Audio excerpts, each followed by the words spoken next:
Hey everyone, welcome to another episode of Three-Peat After Me.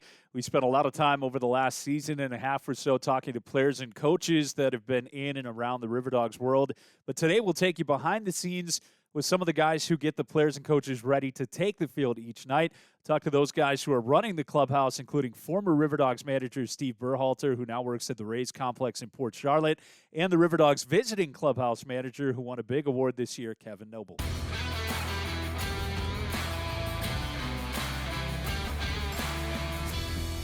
All right, we continue along here on Season 2 of Three-Peat After Me. And as mentioned, we're joined by a couple of guys who have been all over this ballpark and spent a lot of time here over the years. Steve, we'll start with you. You were the home clubhouse guy, as I mentioned a moment ago, for the first 2 years of the Rays coming back to Charleston. I know right now you're down in Port Charlotte doing things down there at the complex, but how are things going this offseason for you so far? Thank you, Jason. I appreciate you having me on, man. Off season's great. After getting through the camps and stuff like that, now is time to try to relax and be present, be a husband, be a soon-to-be dad, trying to get stuff going on for that. But the off season here, we just kind of check in every once in a while. They got some different construction stuff going on down at the complex, just some renovations on some things, but. That's what the offseason's looking like, and it's going well. And Kevin, obviously the big news, I think it was last month, this is the 2024 Carolina League Visiting Clubhouse Manager of the Year. I would imagine that was a pretty good start to the offseason for you. How have you been doing? Yeah, no, that was great news to get. It was certainly pretty neat to get a call from Ronnie, just congratulating me on everything. And like I said before, man, just super humbled and grateful to receive that award. It's nice to know that the hard work didn't go unnoticed. It was definitely a good start to the off season, and hopefully can keep the momentum and carry it into April. Get ready for next year.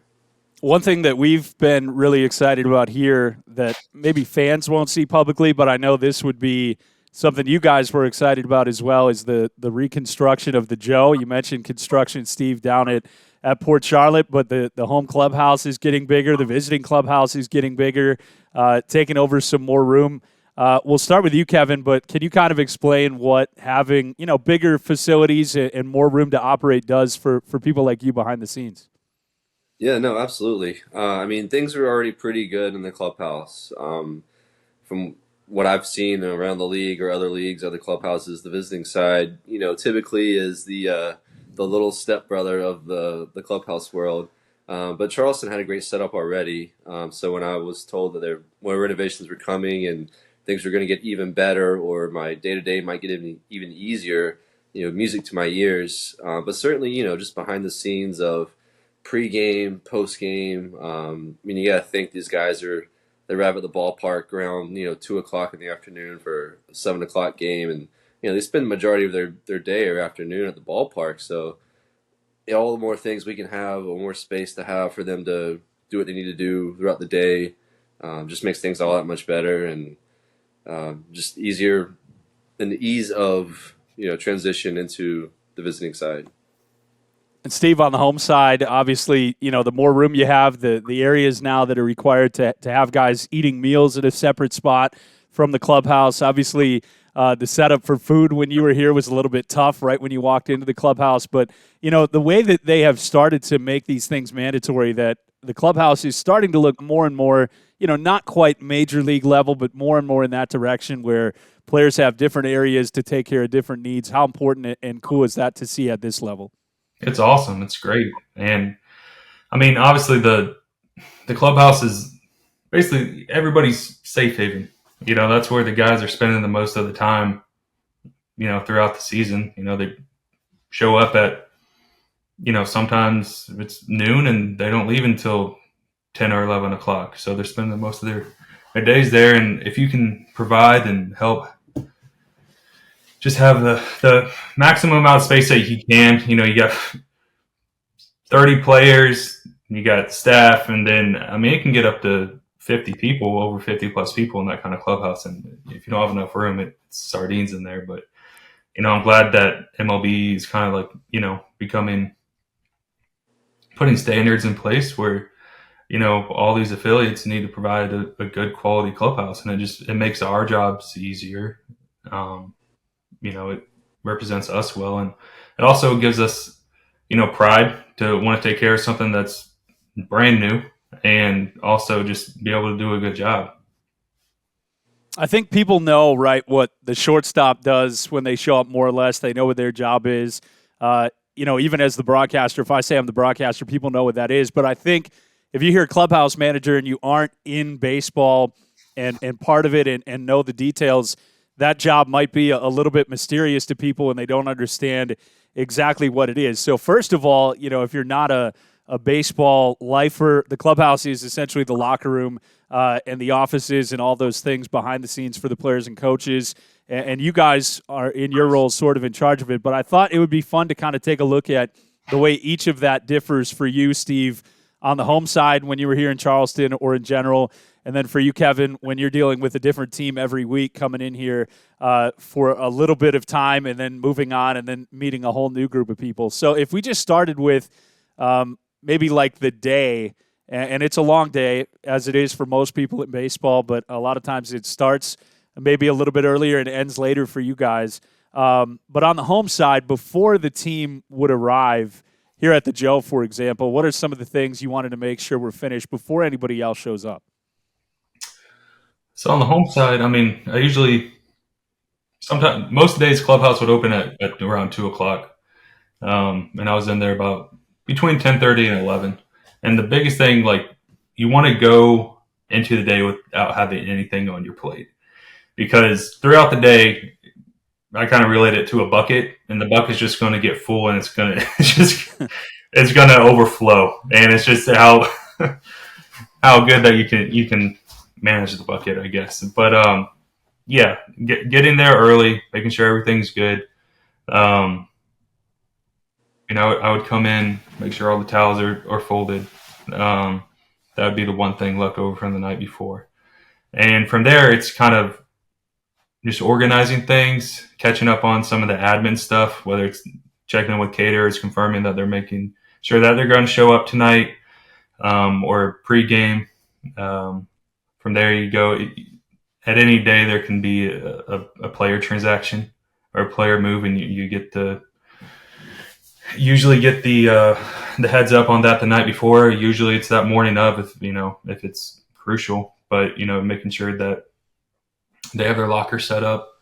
In that case, you meet with the player, meet them in the parking lot, make sure that everything's transition smooth coming in, get them set up with everything that they need, and from there it could be anything. Talking with the managers, going over any schedules, anything that they need on the field for BP or practice, setting up all that, helping out the trainer. And at that point, usually the bat boy would come in and set the waters up and all that kind of stuff. And then from there, you get the pregame. You meet the caterer, get the pregame set up, make sure that's taken care of. And then by that time, guys are out for BP. Go maybe watch a couple rounds of BP, make sure there's nothing crazy going on with any pitching machines or anything like that on the field. Just overseeing a lot of things. And then from there, it's guys are coming in, hanging out, you're having conversations with different staff that's rolling in. And then it's game time. And game time it's kind of interesting. The schedule's flipped. So when the players and stuff are out the field, that's when we're usually the busiest and have some kind of time to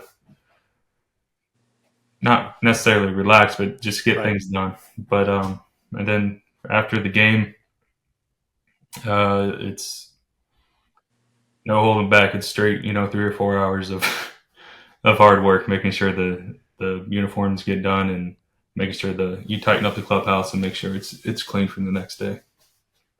And then Kevin, on the other side, Steve, on the home side, you're working with the same group of guys. Obviously, it changes throughout the year, but you get to meet them in spring training, and you kind of know who they are, at least prior to them coming. You're meeting a new team and maybe a new manager, at least the first time they come to Charleston each year, every Tuesday morning. or afternoon. So how much is it important to learn about them as much as you can, or figure out what their needs are before they arrive on Tuesday? No, absolutely. And I like the analogy of the bucket. It's no matter how much you've planned throughout the day, it seems like that bucket can fill up really quickly, or it can slow drip. And it's just no matter how good of a plan you have, it seems like it always finds a way to sneak up on you, fill up. But no, definitely, it's very crucial for me to meet with a manager, especially if it's their first time here, and kind of fill out, how they want to run the ship while they're here. Because well, it is, I am the clubhouse manager. Like, I try to treat it as it's their clubhouse while they're here in town, obviously. So, hey, how do you guys want to do things? How do you want to set things up for the week? You let me know, and we'll go in that direction, and I'll do everything I can to facilitate what you guys want or what you need for the week. And then on top of that, yeah, it's learning, hey, well, this team comes back. Let's make a note of that so that when they come back in, there is no meet and greet again. And, it's just, hey, good to see you again. How's the season going? Come right in. Here's how things are left when you guys left, even though, things have changed. But it's the same way they left it when they come back for that second time here in Charleston. So it's definitely vital to meet and get a feel for them. And it's the same kind of stuff on the visiting side. It's similar but different, especially with roster moves. I mean, there'd be times where the game would be over, teams have come in, they're doing their post game talk or whatever, and it would be, hey, we got an announcement, guys getting called up, and he would pack a lot of his stuff out that night, and he would leave out and wouldn't be there the next day. There'd be times where I'd come in the morning, I get a text at 6:30, 7:30 in the morning, saying, hey, we've got a guy who needs to come in, get his stuff for the airport. And obviously different organizations do it differently. Just kind of, it is the nature of the beast there. But we try to plan, or at least accommodate and manage as best we can with roster moves like that. But yeah, I mean, at the end of the day, the visiting side, like I said, everybody goes about it kind of the same way, but obviously different teams do it different ways. Different organizations want their teams to do different things. So everybody is very different as much as they are very similar as well. Just to step away from the actual job for a moment, I'm assuming if you get to this level in this career and in this industry, at some point you're just a fan of the game of baseball as well. So if both of you just don't mind, how did you first fall in love with baseball, and then at what point did you decide this is something I want to do, as work? For myself, I fell in love with baseball with like any other kid going out and playing Little League. I grew up in Richmond, Indiana, and the closest team was the Cincinnati Reds. So my dad, once a season, he would take me over to the Great American Ballpark, and that's when Griffey was there. And you see Griffey, Adam Dunn, and it seems like we always somehow went when they were playing the Cubs. So seeing Sammy Sosa and all that stuff, and you really don't get at that age. I was 6, 7 years old, but you're watching history, right? And Right. Some of the most notorious names in the game. But yeah, I mean, that's from there. I was always a baseball fan, and then we moved to Florida when I was about 11 years old, and that's right when the Tampa Bay Rays had made the transition from the Devil Rays to the Rays, and so we moved in. All right, so we moved in 07, right? And then, bam, the next year, Rays are going to the World Series in 08. It's like, well, I can get on board. I can get on board with this team. So, I was a Rays fan growing up, in Southwest Florida. You go to games, and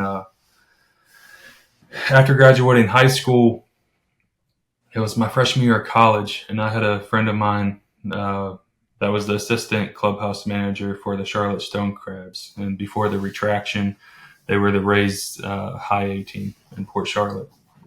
And I was I didn't have class one day as my freshman year. And he texted in a group chat like, hey, does anybody want to come help me in the clubhouse? Right. And obviously as an outsider looking in, you're like, man, this is awesome, man. I'll have class today. I'm going to go hang out, see what's up, get the inside scoop of what's going on, right? And it was awesome, man. I walked in the doors, and in Port Charlotte, and we down in Port Charlotte in the Major League hallway, there's a big picture of Don Zimmer, right? And Zim had a lasting impact on who we are and who the Rays are, and the morals and values that we have. And I was like, man, this is pretty cool. And I'm walking through the hallway, and I see a guy walk up, and he comes up to me and says, "Hey, I'm Pat." And that was the first day of the rest of my life. Pat ended up needing a bat boy, and he hired me that day, and the rest is history. I was a bat boy, and then became his assistant the next year, and went on the Durham with him after that, and he helped me get the job in Princeton as being the head guy, and eventually, he's the whole reason why I am where I am, and I'm very thankful for that. Yeah, I mean, I think majority of us, I think it starts in our childhood, right? I mean, whether it's growing up playing t-ball or little league or whatever. I grew up in Kinston, North Carolina, which back in the day they were the Kinston Indians. So I grew up going to Granger Stadium, watching the Kinston Indians play, and saw a lot of, like you said, I didn't realize at the time, but I was watching history unfold in front of my eyes. There were quite a few big leaguers that came through the Kinston Clubhouse that year that wound up playing in Cleveland later that year. And it was really cool for me, especially growing up in a small town. I actually grew up a Cubs fan, believe it or not. So here you talk about the Reds and Cubs there. Jason, I know we won't talk about your team here. It's all the Rays But, right now. It's all the Rays during yeah. 9 to 5. Fair. No, so I grew up on Sundays after church. We'd all go over to my grandparents' house, and it was just like a Sunday ritual. It would be, go over for lunch, hang out. Majority of the family's there, big, mediocre sized family, big family. We're hanging out, having lunch, and then the Cubs would play on WGN back in the day. It wasn't just the Cubs, it'd be the White Sox too occasionally, but it seemed like every Sunday at 2:00 in the afternoon, 1:00 Central, Cubs were on WGN, Sunday day game, and it was just my Sunday ritual, having lunch, hanging out, laying out on the floor, and then boom, Cubs baseball. So that was all I knew growing up, was Cubs. So it was real interesting, the 2016 World Series, when obviously the Cubs play the Indians, Guardians. So my heart was kind of in two places there that series. But, either way, I was going to be happy one team won. Obviously, we know how it went. So it was, obviously big for the Cubs. But fast forward that into my professional world. I started out as an intern in Winston-Salem. And I was in operations, so I kind of had a hand in a little bit of everything behind the scenes, day-to-day operations. So I spent a little bit of time throughout the clubhouse. And so when my internship was over, I was asked, hey, how do you feel about taking over the visiting clubhouse? And I was like, I mean, I kind of saw how things went day to day. Like, I kind of had an idea of what it might look like, but honestly had no idea really how to run it throughout the day. I mean, I would be in there, throughout the day, but it was only, 30 minutes here, 30 minutes there. I didn't really see the beforehand or post game or, a lot of the intricacies that go into it. But sure enough, we wound up taking over in the clubhouse the following season, and learned a lot from the guy on the home side at the time, and just tried to, learn as much as I could and see what works and see what sticks and go from there. And then I saw that the Charleston job was open and said, hey, what a great time to make a move down to Charleston. I've always loved the city here. And was fortunate enough to get the job here in Charleston. And like I said, fell in love right away with the Joe. I like how it's got a very minor league feel to it, but it's also, you come on a Tuesday night and you can't find a seat in the stands. It's packed. And so for minor league baseball, I think that's great, but also, if you spend any time here in Charleston, there's tons of things to do here. So the fact that a lot of folks are choosing to spend their time on a Tuesday night at the Joe, watching some Rays baseball, minor league baseball, it just speaks volumes to how great things are here. So I was very fortunate to get the job here. And yeah, fortunate enough to win the award. super stoked about that. And yeah, we go from there. So you both mentioned you played Little League baseball at some point, and were you a better clubhouse manager or baseball player? Give me the scouting report on each of you, during your actual playing days. I've won a couple rings as a clubhouse manager. I definitely didn't. Best thing in Little League I got was a participation trophy. And yeah, I'm out on that. I mean, were you a home run hitter? Were you like a defensive wizard? What do you got? Played some first base, some third base. I caught. Yeah, big target behind the plate for myself. Uh, wasn't really a power hitter, but I didn't know the launch angles and all that stuff like there is today. So if I had that kind of technology now, man, I probably would have got first round. I've been killing it. So basically, you're saying that if you had data, you would be Xavier Isaac. Yes. Okay. So. Perfect. Yeah. Kevin, what was? Were the people in Kinston afraid of you when they showed up at the ball diamond, or what's the deal there? I was on the other side of the ball, if you will. I spent a lot of my days pitching. Played some first base as well. I was one of the tallest kids in my age group, so they said, "Hey, you're tall, same kind of thing, big target. We'll throw you over there at first base. Ball's not going to go over your head, typically a lot of times." So, but if I wasn't playing first, I was pitching, which I absolutely loved. Did pretty well in the little league levels. Things got a little dicey as I got older, and the JV and varsity years. My 60-mile-an-hour fastball was all of a sudden wasn't gas anymore at the varsity level. But I enjoyed it. I enjoyed and it's fun now. I can take that into the clubhouse, right? I can talk to the pitching staff or the pitchers, and talk about the game within the game. Facing hitters or stuff like that. But I like to think I'm probably more suited for the clubhouse role than on the diamond, especially on the mound. So how difficult is that being, a huge baseball fan, but you can't always just sit and watch the game? Like, you're right there next to the field if you wanted to be in the dugout, but like you said, Steve, earlier, I think when the guys are on the field, you have a lot of work to do as well. So is it kind of tough to be that close to really good baseball but not be able to watch every inning, or what is that like in your head as a baseball fan?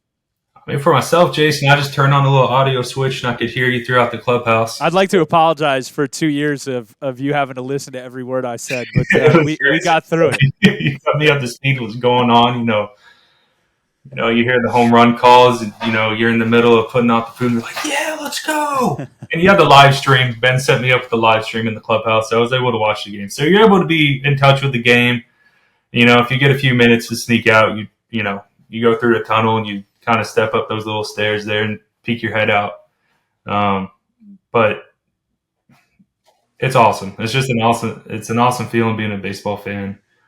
And then you get to be more than a fan, really. You're a part of it, right? And you're a part of these really special moments with these guys. And over the course of the year, you're with them more than, on the home side, you're with the same, collective group of guys for most of the season. Now there's transactions and stuff, but guys are coming and going, but they become your family. They become your second family, and you're with each other for 9 months out of the year, including spring training, right? And there's just so many guys from so many different cultures that you get to learn about, different backgrounds, and it's just you develop a special bond with your team, and it's something that I'm thankful for. It helps you, just learn to respect people from different backgrounds, and helps you just get a broader sense of appreciation of what's going on and what it takes to get to that level. Like,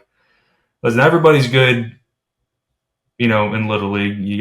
Then it filters out to high school, and then you get the pro ball, and these guys are good, and eventually, you get to the big leagues, and you're the best of the best, right? So you get to see a part of the journey, and you see guys go through the system, and ultimately, see them accomplish their dreams, and you're a part of it, and you get to have those stories going forward. So, as a fan, yes, it's awesome, but as a person, it's even better to get to see people succeed.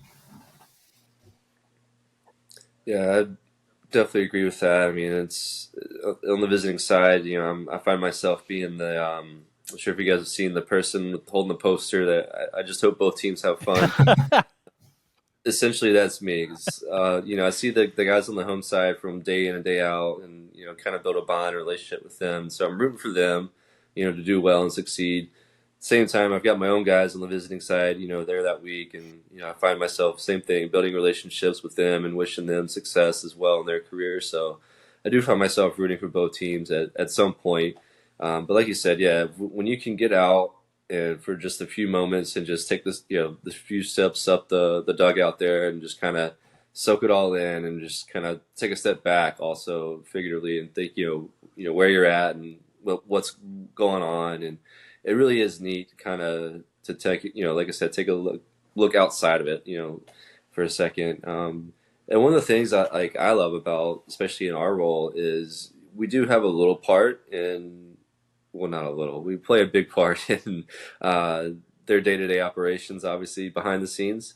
But for me, that is the cool part, is behind the scenes, and it's like, I mean, I won't name names or what team it was, but there's multiple times where guys have been in the clubhouse 20 minutes before first pitch, still haven't got their full uniform on yet, and they're making all types of sandwiches or combinations, or one guy might have a PB&J ritual, first, again, 20 minutes before first pitch, not a full uniform, PB&J, smashing it, and then, going out there and pitching, and or whatever he was doing that night. So it's cool to see that for me, and see that, hey, 30 minutes ago, this guy was just absolutely demolishing a PB&J. He puts the uniform on, goes out in the field, and kids are asking for his autograph, and everybody's signing in. It's like, little do you know what he was doing 30 minutes ago. But so for me, that's the cool part of it. And like you said, it is, as much as it is a job, at the end of the day, things have to get done, and we do have a role to play.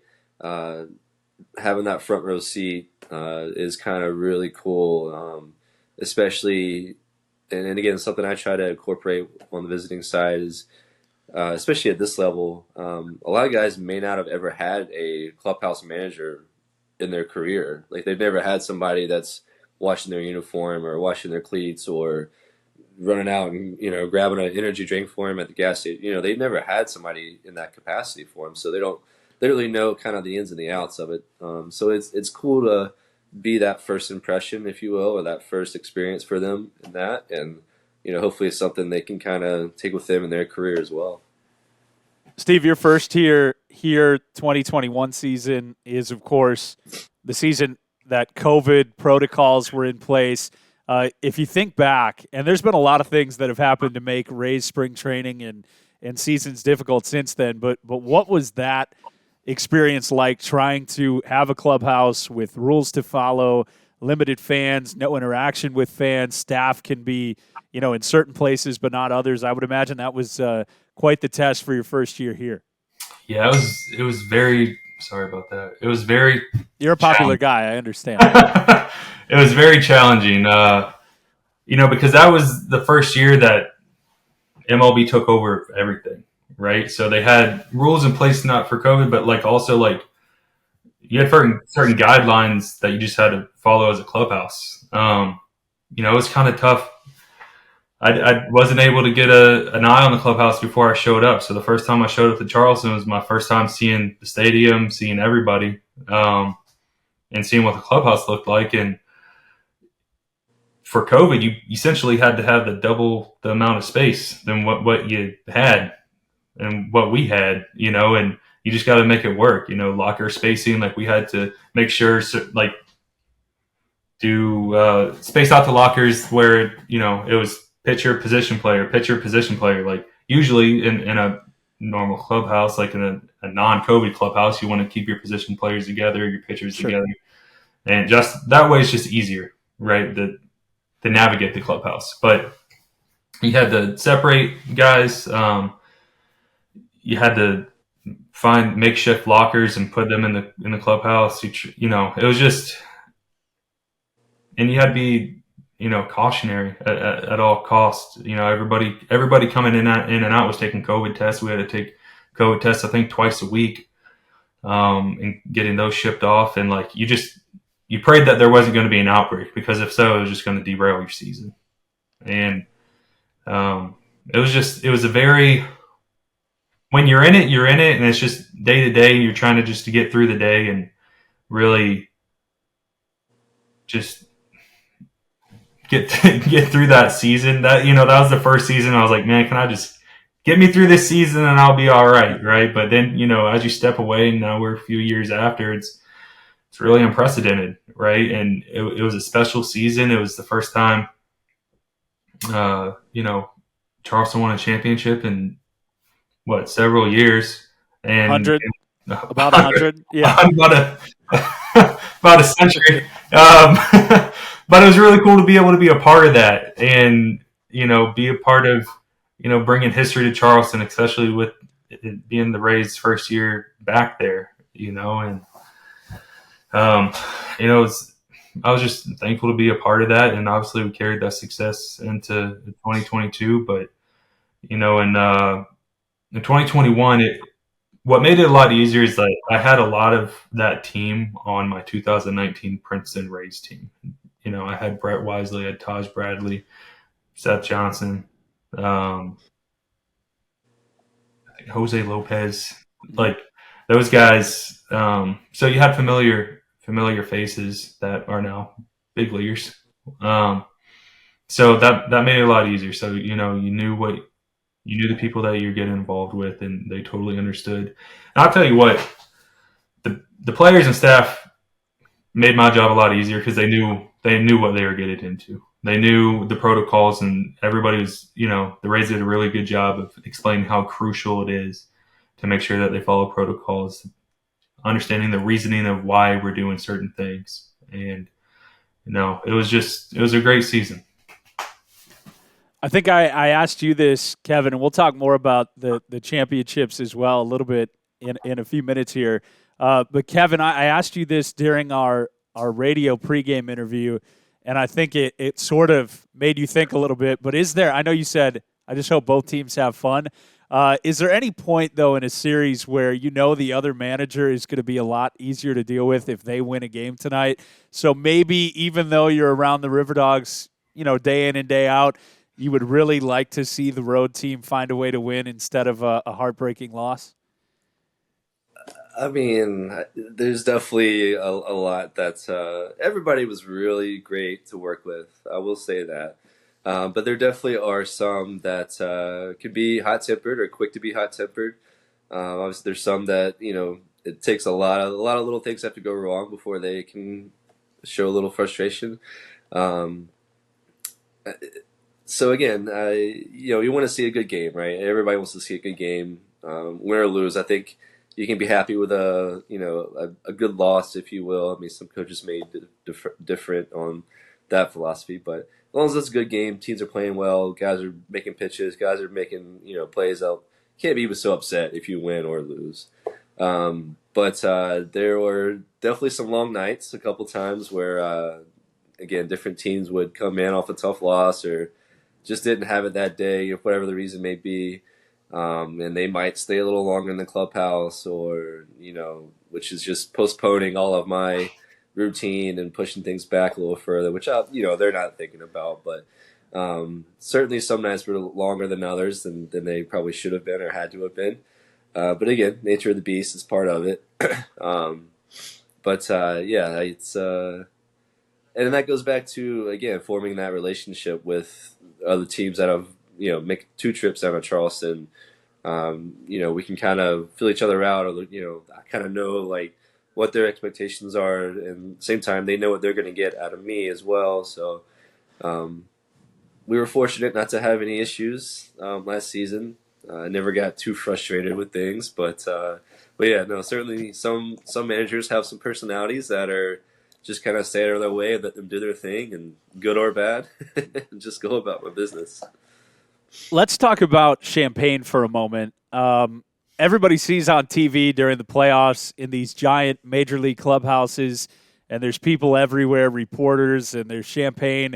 And then there's, 50 people to help clean that up. In minor league baseball, this is happening in your clubhouse, more or less, where It's a room that is, 2 or 3 offices put together in square footage, and then it needs to be used again tomorrow in most cases, and there aren't too many people to help you clean that up. So take me through getting really your baby in the clubhouse ready for a celebration, knowing that at the same time it means that the team, and a team that you mentioned being a part of, certainly on the home side, Steve, has done something that was their goal at the beginning of the year or achieved something important, but also knowing that, man, this is going to be a lot of work both before and after.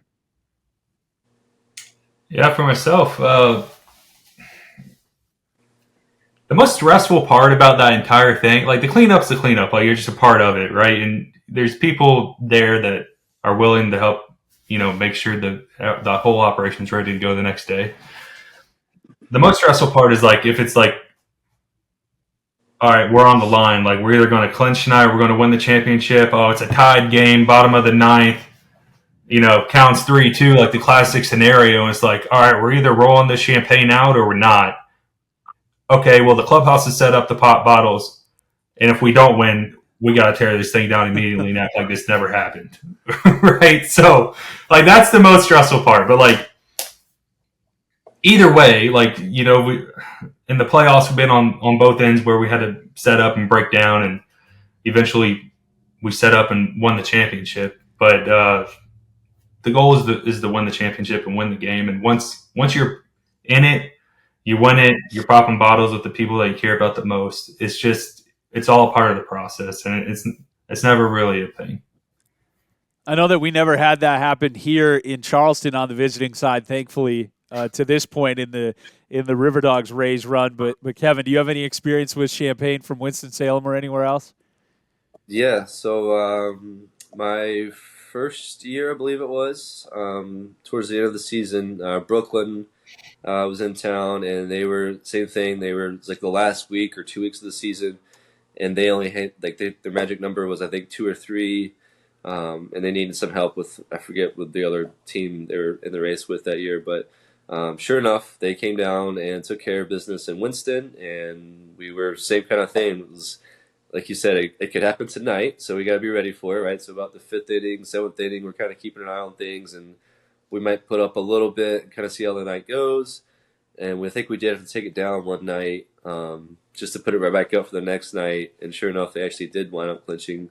And like you said, in the moment, it is cool to be a part of. It's a big celebration. It's, what these guys have worked all year for. And you can kind of see that culminating into them just letting it all loose. It's everything they've built up and worked for is equally as big as a celebration. So it is really neat. Champagne everywhere, beer everywhere, or sorry, apple juice everywhere.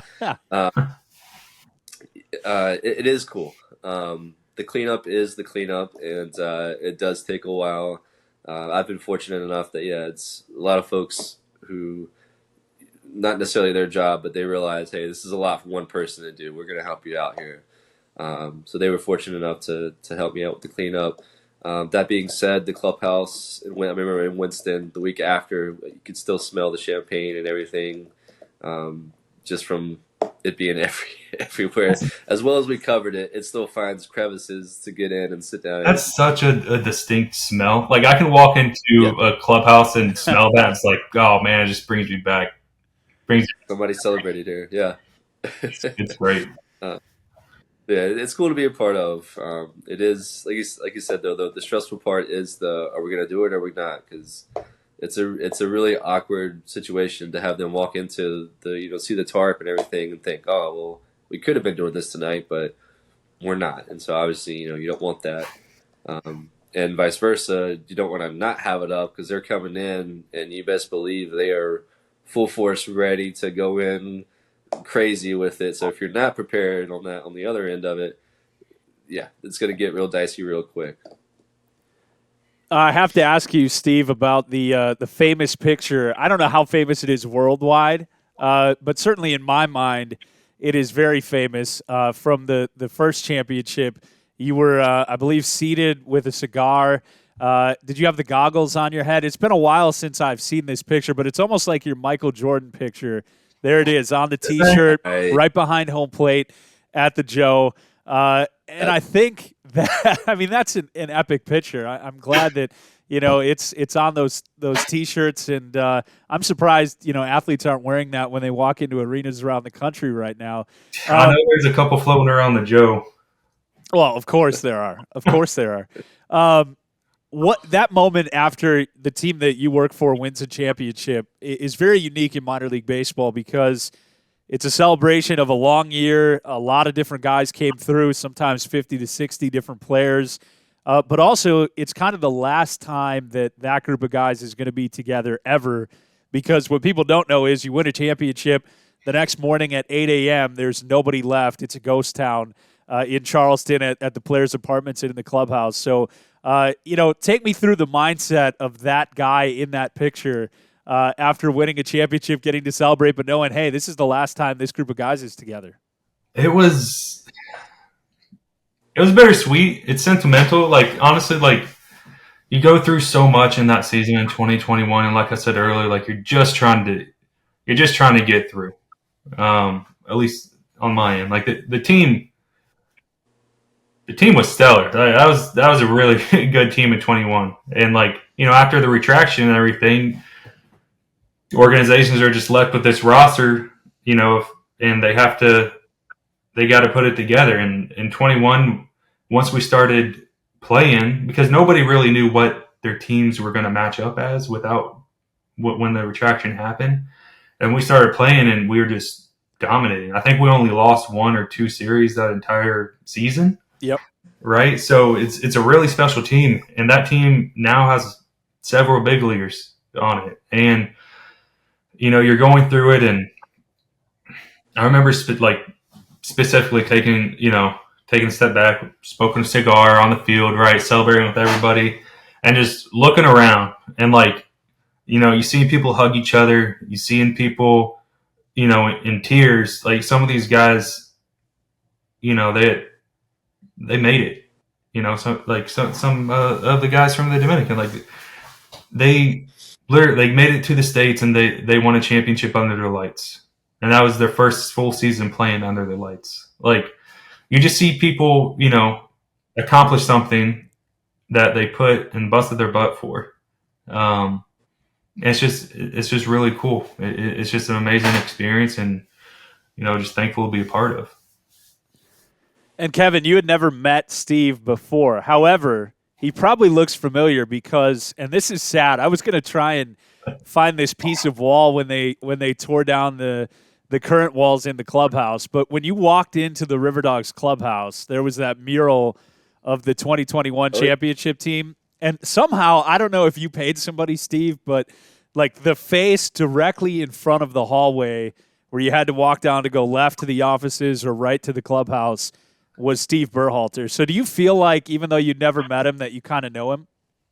Oh, absolutely. And I mean, what better person to see right as you walk in the clubhouse than the clubhouse manager? I mean, that's, yeah, whoever placed that, 2 thumbs up to them. I had to pay Ben. I'll tell you, I can brag on Steve a little bit. Again, we haven't met, but there was a team, I forget who it was, but they had there was a caterer that had catered before, so the information they had for the contact for the RiverDogs was Steve instead of myself. And so I forget what caterer it was, what team it was, but they had actually reached out and said, hey, we're 10 minutes away, 15 minutes away from the stadium, just give you a heads up, blah, blah, blah.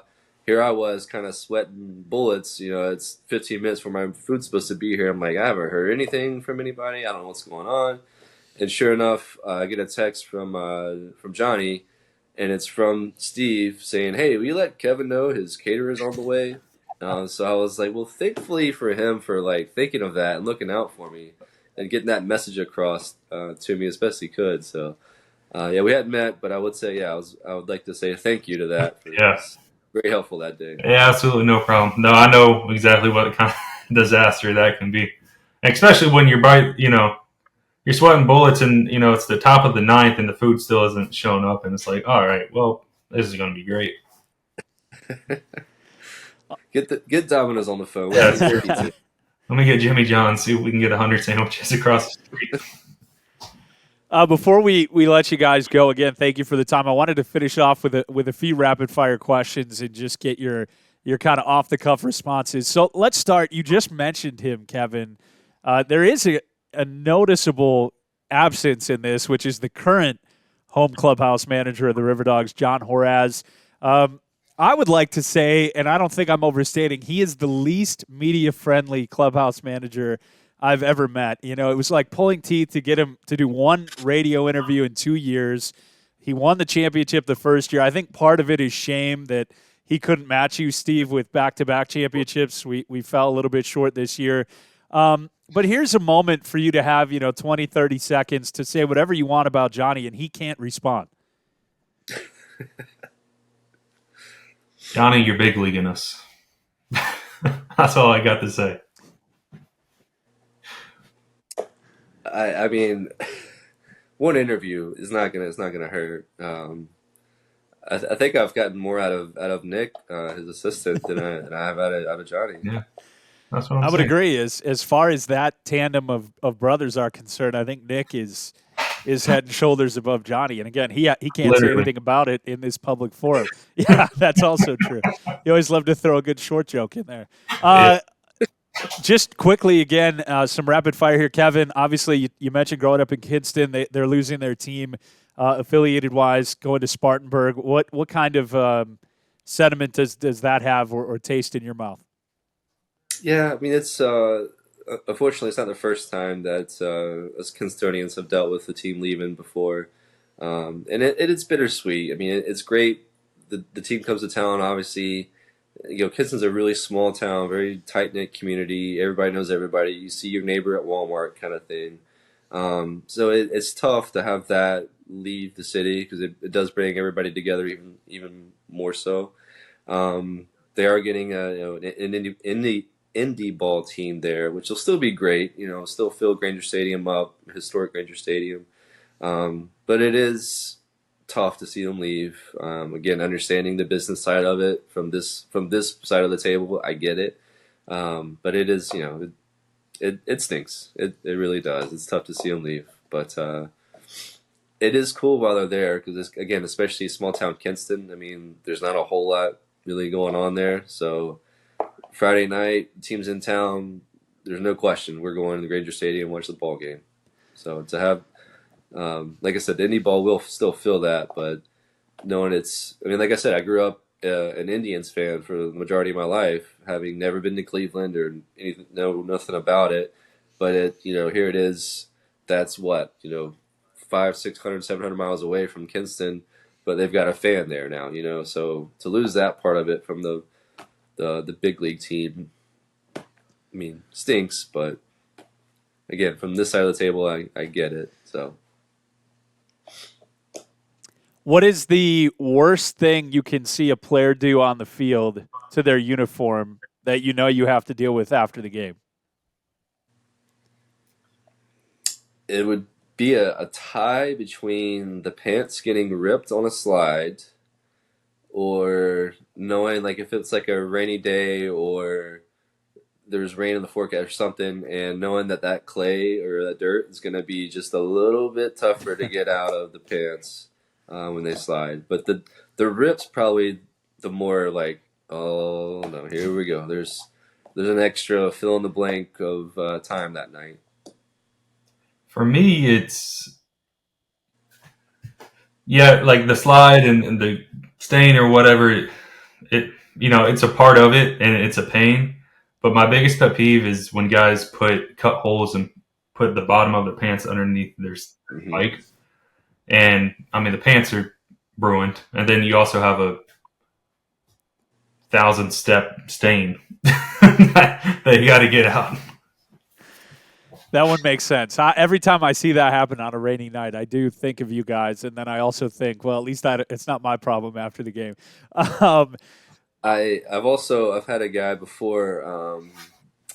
I think it's the Hudson Valley, I think, and he lathered himself in the Red Hot, and I mean, it was literally like almost a full compression sleeve worth of Red Hot underneath his jersey, And so I get the uniform in that night, and I'm going through them, and all you can see under the armpit is just this reddish orangish stain. And I'm like, how in the world does somebody slide and get like that's a really odd. I look whose number it was the pitcher that night, and I was like, that's how much red hot he was. I mean, it was lathered on there. So that was another one that was a little tough to get out that night. 3 or 4 washes later, and it was still kind of like I can still kind of see it. I don't know. So that too. I mean, the red hot's great. Don't get me wrong. I use it in the clubhouse all the time for muscles and stuff too. But to have it caked on there like that was just. Oof. Not to put you on the spot and not saying anything about the guys you don't mention, but do you have a handful of guys that either you were able to work with that went on to do great things that you always thought that was cool, or just people that you really like that you've gotten to know a little bit in your time as a clubhouse manager? For myself, just naming some RiverDogs. I mean, Taj is a great dude. He's awesome. Always, staying humble. Like I said, I had him in Princeton at 19, and that's when Taj was 17, 18. He's just a kid coming from high school, so you really see the growth and development from there. Obviously, Logan Allen. Logan Allen was a great dude. I also had him in Princeton. Man, obviously the notorious manager Blake Butera.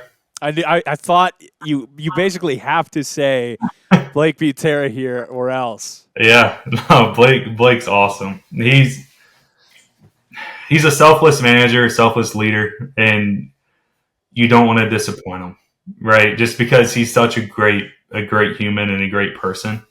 I'm thankful that we went into Charleston in our first years together there because there's a lot of late nights just hanging out in the clubhouse, talking shop and just figuring out things, figuring out life, just talking about life. So I'm very thankful for that relationship that we have. But as far as other players, there's just so many guys, so many people come through that clubhouse, whether it's players, staff, that have an impact on you. And, you're definitely thankful for every single conversation and relationship that you have. Yeah, that's absolutely. I mean, same on the visiting side. Obviously, that's kind of the one treat that I do get on the visiting side is I do get different teams in, different faces in. So I see maybe a greater number of guys, if you will, in a given season. I've had quite a few that stand out. Early on, Logan O'Happy coming up. He was a catcher with the Phillies, I think, when I had him. And just how he came in the clubhouse every day. I mean, he was a literal student of the game. He would come in with a little notepad and, making little notes about whether it was a diary for the day or just notes of his night before hitting or pitching and how he worked with the pitcher that day. I mean, he was a real student of the game and just carried himself in a very professional way on and off the field. That always stood out to me. Henry Davis is another one, same kind of thing, catcher mentality. He would come in and just, hey, how can I get better at my craft? How can I get better working harder, every day in the batting cages, or same thing with pitchers. He was also a young kid too, coming through. So it was just learning, a little bit of how the clubhouse kind of works as well. Anthony Volpe, another one that came through the clubhouse. He was one that really stood out for me as well with, coming up through the Yankees organization. Obviously is tough enough as it is with the Yankees fans as hard as they are, but especially obviously the position that he was coming up as and kind of who he might be replacing. And you start getting your name in the same sentence as a certain Derek Jeter, and there's a lot of pressure and expectation, and I think a lesser man may let that go to his head. But to credit Anthony, I mean, he came in and he was the most humble, nicest, laid back guy you could have met. And I mean, if you'd have lined him up in the clubhouse with all the other guys and said, pick out the future superstar, I mean, not a knock against him, but you wouldn't have picked him out. He just didn't carry himself that way. So he was really, really special in that way, on and off the field. And then staff. I mean, gosh, there's so many. There's some stories that I probably can't share on the air that have definitely stood out with me. But yeah, there's a lot that, like you said, just spending the hours in the clubhouse, in a rain delay or after a game, or just talking everything but baseball and getting to know the person behind the player or the coach. Countless conversations that, yeah, I'm too many to mention for sure. Good stuff. Appreciate your time. I know this is kind of the time of the year that you guys can get some sleep, at least until you have that child, Steve. I look forward to you dealing with that right at the start of spring training. But appreciate you guys giving an insight kind of behind the scenes here when people come to the Joe, the stuff they don't know is going on a daily basis and how much you guys impact the players night in and night out. But hope you guys both have a happy holidays. And again, thanks so much for your time. Appreciate you, Jason. Thank you very much, man. Thanks, Jason. Thanks for having me, man. Good stuff there from the guys. Hope you learned something about what goes on behind the scenes here at the Joe each season. We're going to take a break for the holidays. We'll be back with some new content in the new year. Let us know in the meantime. If you have anybody you definitely want to hear from, a player, coach, or somebody around the RiverDogs, we're always happy to take suggestions. Happy holidays, everyone.